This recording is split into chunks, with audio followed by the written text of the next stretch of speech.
A cidade de Ibituruna de Minas, no interior de Minas Gerais, sempre foi conhecida por sua tranquilidade. Nos anos 90, era ainda mais pacata, um lugar onde todos se conheciam, e as noites eram silenciosas, com poucas luzes acesas além dos postes solitários nas esquinas. Naquele tempo, eu e meus amigos éramos adolescentes curiosos, com os hormônios à flor da pele e um desejo incessante de aventura. Tínhamos cerca de 15 anos, a idade em que a necessidade de testar os limites do desconhecido parecia uma missão. A vida na cidade era lenta, mas eu, Renato, Fabiano, Marcos e minha prima Débora, que era de uma cidade próxima e vinha passar os finais de semana na minha casa, sempre encontrávamos alguma forma de nos entreter. Aos sábados, nos reuníamos para conversar, contar histórias e, às vezes, apenas para caminhar sem rumo pelas ruas de pedra. Naquela noite específica, tudo parecia normal. Era uma noite típica de sábado, o ar frio de julho já começava a tomar conta, e a neblina densa de inverno que cobria as ruas estreitas adicionava um toque sombrio à cidade. Foi quando Marcos, o mais audacioso de nós, sugeriu algo que mudaria aquela noite para sempre. Sentados em um banco na praça, depois de um longo silêncio, ele nos desafiou a irmos ao cemitério naquela noite. O cemitério de Ibituruna ficava afastado do centro da cidade. Não era um lugar que frequentávamos, principalmente à noite. Não que acreditássemos em fantasmas ou algo do tipo, mas o simples pensamento de entrar ali no meio da madrugada não era atraente para ninguém. Contudo, a provocação de Marcos, ditada com aquele tom de desafio, nos atingiu como um golpe de responsabilidade. Ninguém queria parecer covarde. Olhei ao redor, e o rosto de todos denunciava a mesma coisa, medo misturado com curiosidade. Renato não queria ir, mas Fabiano, tentando manter o tom leve, disse que era só um monte de túmulos, nada demais. Débora disse que era bobagem ir, mas se todos fossem ela iria junto. E assim, sem percebermos totalmente o que estávamos prestes a fazer, aceitamos o desafio. A neblina parecia se intensificar à medida que caminhávamos em direção ao cemitério. A cidade, que já era silenciosa, ficava cada vez mais opressiva conforme nos afastávamos do centro. As casas simples de tijolos aparentes começaram a desaparecer à medida que saíamos da cidade, e o som dos nossos passos ecoava contra o chão de terra batida. Ninguém falava muito. A ansiedade crescia com cada passo que dávamos. Eu olhava ao redor, percebendo as árvores balançando ao vento, e sentia um arrepio que nada tinha a ver com frio.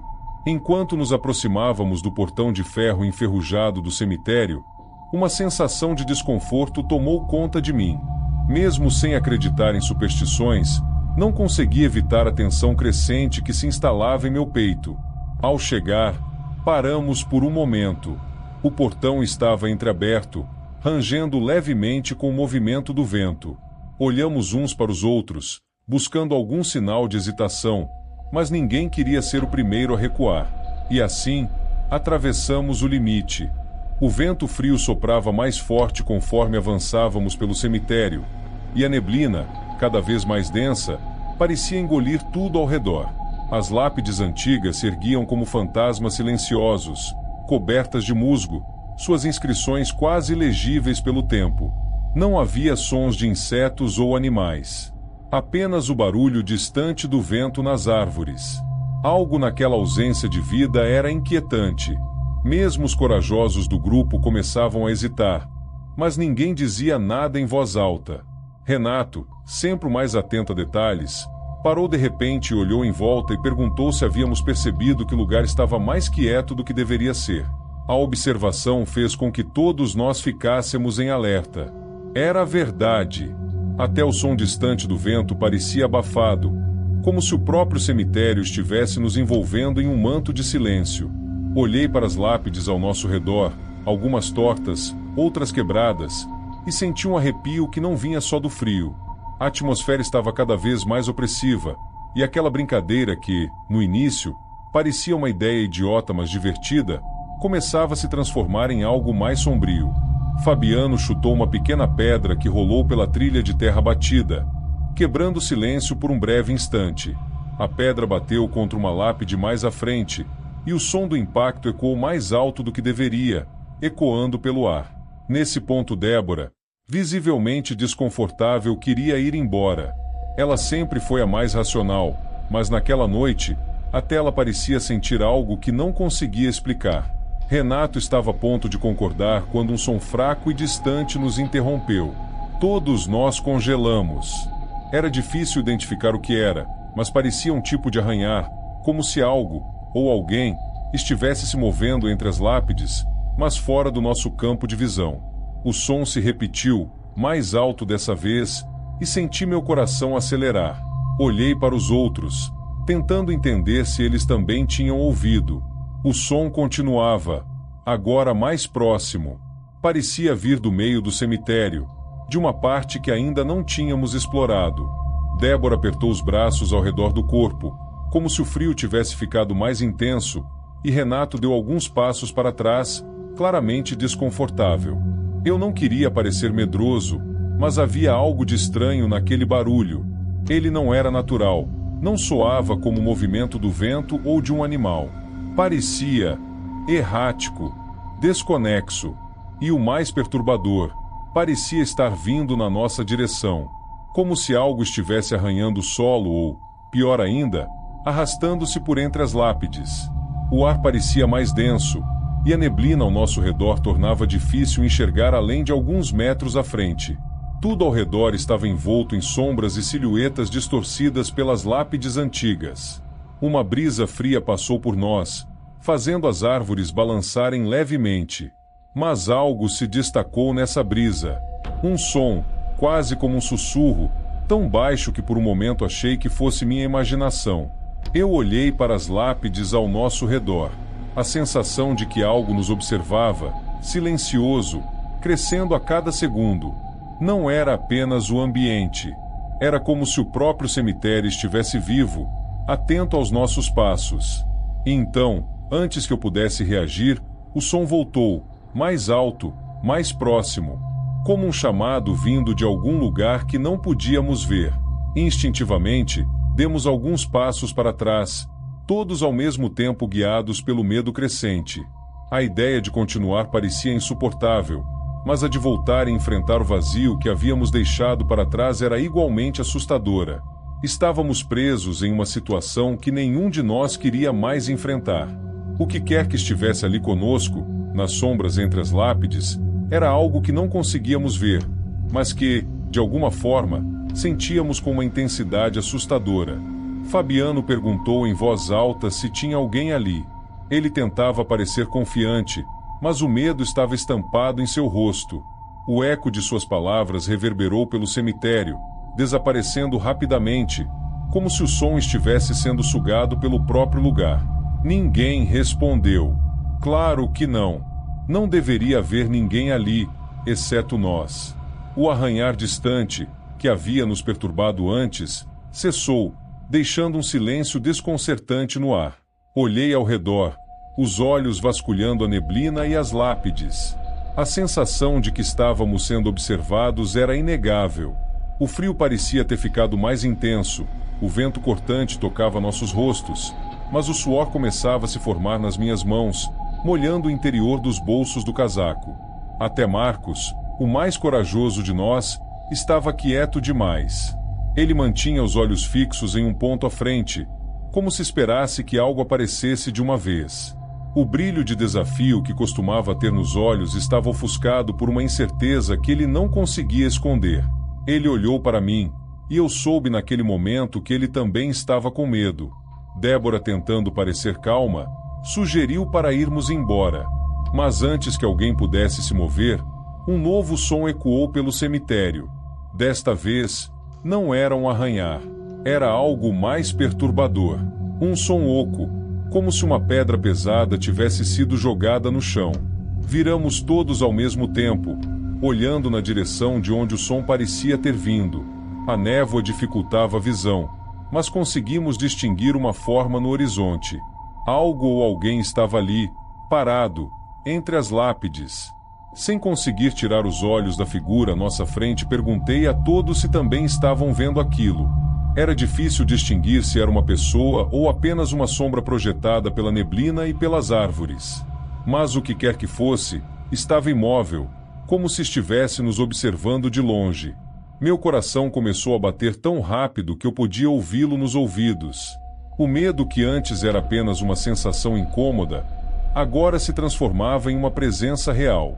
Marcos deu um passo à frente e gritou perguntando quem estava ali. A figura não se moveu.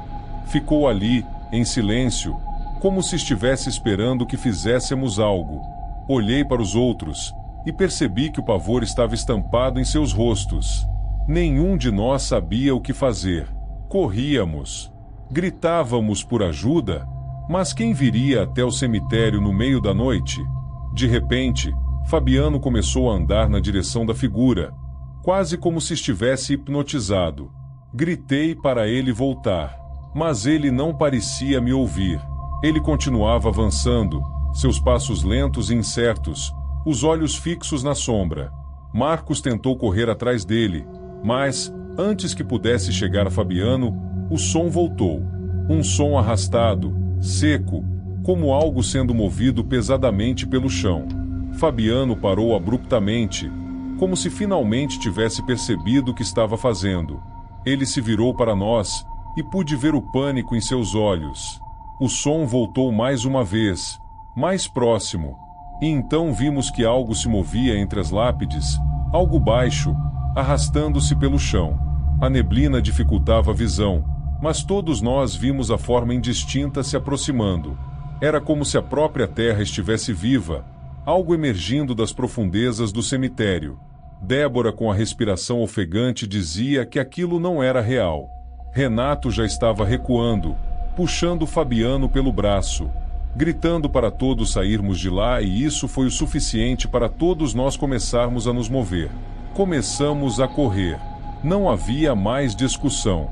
O medo que todos tentávamos esconder havia explodido de uma vez, e cada um de nós correu o mais rápido que pôde em direção ao portão do cemitério.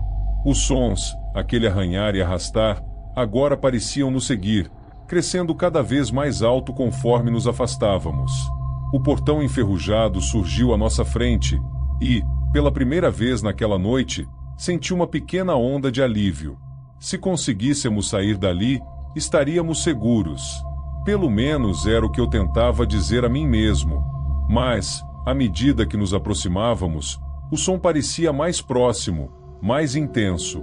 O vento soprou com força, balançando as árvores, e de repente, o portão de ferro se fechou com um estrondo ensurdecedor, cortando nossa única rota de fuga.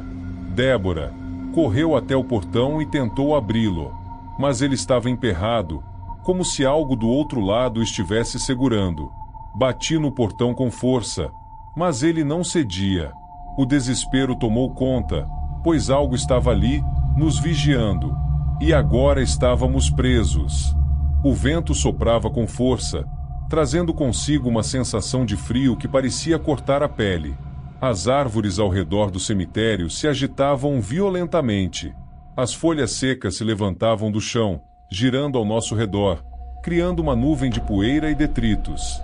As lápides, até então inertes, pareciam mais imponentes, como se de repente tivessem ganhado vida e nos observassem. O portão de ferro atrás de nós continuava firmemente emperrado, apesar de nossos esforços desesperados para abri-lo. O metal rangia a cada tentativa de Débora de forçá-lo, mas era como se uma força invisível estivesse segurando no lugar, rindo da nossa tentativa inútil de escapar. Foi então que percebemos. Algo estava se movendo entre as lápides. Primeiro, vimos um vulto, quase indistinguível no meio da névoa espessa. Era uma silhueta baixa, curvada, que se esgueirava pelo chão como se estivesse arrastando-se de uma sepultura. Meu coração disparou. O ar ficou mais denso, mais sufocante, e a sensação de sermos observados tornou-se insuportável. Meu corpo estava rígido, congelado pelo terror. Os vultos continuavam a se mover, agora em maior número, espalhando-se entre os túmulos, como sombras deformadas na neblina. Débora, ao meu lado, recuou, os olhos arregalados de pavor. Mas nenhum som saía. Fabiano e Marcos ficaram estáticos. como se estivessem presos no mesmo pesadelo que eu. O vento cortava o ar ao redor, assobiando entre as lápides como se fosse uma força viva, e o frio parecia entrar pelos ossos. Os vultos continuavam se movendo, agora mais próximos. Não havia forma nítida ou rosto visível. Eram apenas contornos escuros, flutuando nas sombras, mas sua presença era inegável. Sentíamos seus olhos invisíveis sobre nós. Sentíamos que estávamos sendo observados por algo que não pertencia àquele mundo. O vento soprava jogando poeira e folhas secas em nossos rostos. Era como se o próprio cemitério estivesse tentando nos empurrar para longe, expulsar-nos de seu domínio. O som de arranhados no chão, que antes era fraco, agora era mais claro. Algo estava sendo arrastado entre as lápides, mas não podíamos ver o que era. E honestamente, nenhum de nós queria ver. Marcos deu um passo para trás, os olhos fixos no horizonte. Sua respiração estava ofegante, e a palidez de seu rosto refletia o terror que todos nós sentíamos. Eu sabia que se não saíssemos dali, algo muito pior nos aguardava. Um som estridente, como um barulho de ferro contra ferro, quebrou o silêncio. Fabiano, com um impulso de desespero, empurrou o portão mais uma vez. E para nossa surpresa, o vento abriu o portão com um estalo alto, como se finalmente tivéssemos quebrado o feitiço que nos mantinha presos. Sem hesitar, corremos. Cada um de nós disparou pelo portão, sem olhar para trás. As árvores balançavam violentamente com o vento, e o som de folhas e galhos quebrando preenchia o ar. O caminho de volta à cidade, antes tão tranquilo, agora parecia interminável. Meus pés mal tocavam o chão enquanto eu corria, o coração batendo descontrolado, os pulmões ardendo pelo esforço. O vento continuava a uivar ao nosso redor, e o som dos vultos se arrastando entre as lápides ficou para trás, como um eco distante. Só paramos quando chegamos à entrada da cidade, onde as luzes fracas dos postes pareciam nos oferecer algum tipo de proteção. A sensação de segurança, ainda que mínima, finalmente voltou. A respiração de todos era ofegante, e nenhum de nós ousava falar. Ficamos ali, olhando uns para os outros, tentando processar o que havia acabado de acontecer. Fabiano se ajoelhou no chão, ainda tentando recuperar o fôlego. Todos nós sabíamos que não havia explicação lógica para o que tínhamos visto. Aquilo que nos observava, que se movia no cemitério, não era deste mundo. E agora, todos nós sabíamos disso. Começamos a caminhar de volta para nossas casas. Quando cheguei à porta de casa naquela noite, olhei para o céu. A lua, antes escondida atrás das nuvens e da neblina, estava agora visível, iluminando a cidade silenciosa. Mas, mesmo ali, na segurança da minha própria casa, eu ainda podia sentir o vento gelado, como se o cemitério quisesse nos lembrar de que nunca realmente partiríamos. Fechei a porta atrás de mim, sentindo o peso da noite finalmente me alcançando. Aquela era uma experiência que nenhum de nós esqueceria.